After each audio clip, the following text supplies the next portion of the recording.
The following dramatization presents two ill-structured scenarios. It's not intended to model, but rather to promote critical reflection and group discussion on the challenges of working with families to make decisions following an unexpected life-threatening illness. In this scene, a stroke robs a patient of decision-making capacity and leaves the family with difficult choices to make. Using a family meeting, providers discuss prognosis and explore future treatment. As you watch the segment, consider the following questions. What is happening? What issues does it raise? What emotions come to your awareness? What implications does it have for how we practice? Rose, everyone's here to see you today, hon. The Reverend has you on the prayer line, so there's lots of people praying for you. Even old Ethel Pruitt is sending off prayers for you, and you know how strong she prays. And Jojo just won the intramurals. Tell Mom, Jojo. I feel so stupid doing this. She can't hear us. She doesn't even know we're here. We don't know that. Excuse me, folks. Dr. Beckett is ready to see you in the family room now. I'll just wait outside till you're ready to go.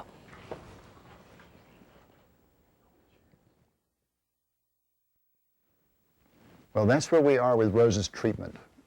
Basically, we've had no response from her in the last week. Her periods of consciousness are not lucid.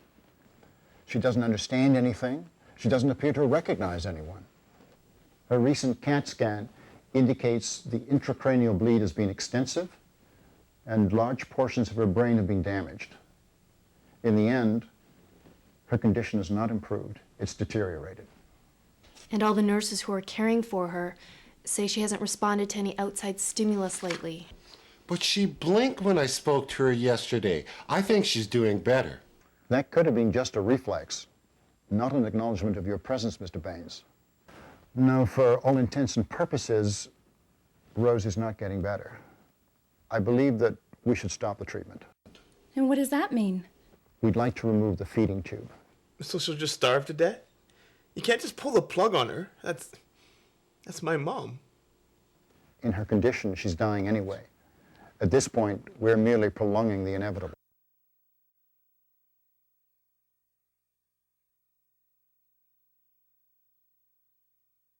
Now, let's review the scenario again. Consider the following questions as you watch. What is happening? What issues does it raise? What emotions come to your awareness? What implications does it have for how we practice? As you know, your mother has had a severe bleed into the brain. When we started treatment, we had high hopes that she would recover. But so far, to this point, we've not seen any response to stimulus. And the nursing staff reports that her periods of consciousness, the times when her eyes are open, are becoming shorter and far less frequent. Dennis, are you noticing anything? Well, I thought I saw her blink at me the other day when I was speaking to her. Well, now, do you think she recognized you, or do you think it's just a reflex? Oh. Well, I always talk to her, you know. Never used to be able to get a word in. No. I don't think she's doing any better. It's only been a month. That's not very long. I've heard of people waking up after being in a coma for years. Mom could still wake up. Perhaps if she were young and the brain had not been too severely damaged, then she might recover. Some people do that.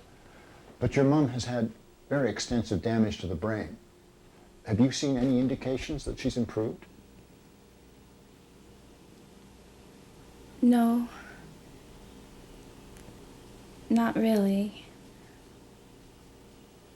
When the nurses turn her, she doesn't open her eyes like she used to. Joseph, what about you? It's JoJo. And I think Mom's already gone. So what do you think your mom would want now? Well, I don't think she'd want to be hooked up to all those machines. She was a proud woman. She wouldn't want to be so helpless. There's no dignity. I hate seeing her like this. I think she'd want us to pull the plug. JoJo is right about his mother. I remember in a conversation I had with her not long ago, she said that when the good Lord called her home, she hoped it would be quick. Dennis, you don't agree? It's not that I don't agree. In fact, we promised each other the same thing. No being hooked up to machines, dying with dignity and all, but that was when we were healthy. But this happened so fast. What if she changed her mind? I mean, you said people have recovered from comas. Listen, you do not have to make any decisions right now. In the meantime, you and your family go home, talk about how your mother's treatment is proceeding and how you see it going on from here. And whatever your decision, we'll make sure that Rose is kept as comfortable as possible.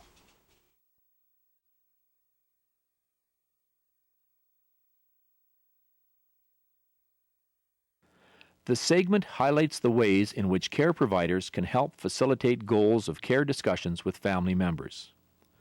A key question, like what would she have wanted, can be helpful to allow families to speak and tell stories.